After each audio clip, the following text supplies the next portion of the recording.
So I got a work order down on Trip for a door closer that's got some issues. As you can see, the bolt on top is loose and this bracket's all bent up. I did bring a new one with me, but I think we can salvage this one without having to install a new one.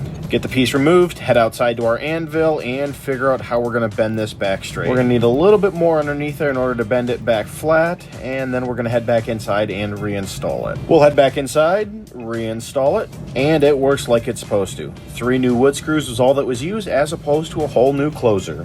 Well, we're here. We need to get the jingly money out of the coin-operated washer and dryer. Not quite sure how much money it was, but done with this and on to the next project.